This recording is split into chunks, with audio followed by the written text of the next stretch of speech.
Yang ungu tu, yang ni tepi ni warna coklat warna ni. Ni dengan kobra. Nak ambil gambar cantik Okay.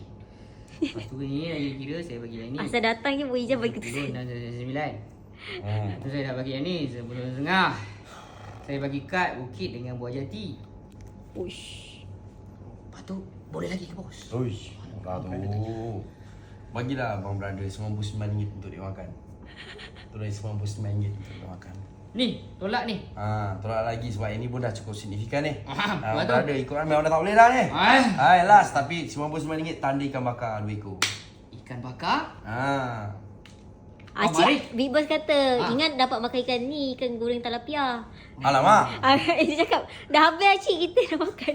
Boleh tangkapkan tu? Boleh. Boleh. Boleh. Nak bagi tahu. Nak bagi tahu kita tangkap kawan. Boleh lah. Bos dia jala Padahal. So.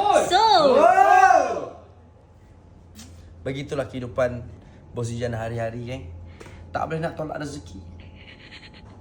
Ke sana Sol, sini Sol, ada je sela-sela datang bos. Brother ni macam ni Sol. Pakcik ni Sol. Ini pun brother juga malam tadi ni. Ni brother malam tadi bos. Oi, meja makan dekat 30 lebih ribu dan juga set dia dekat 30 ribu. Sol juga. Mesti Allah punya.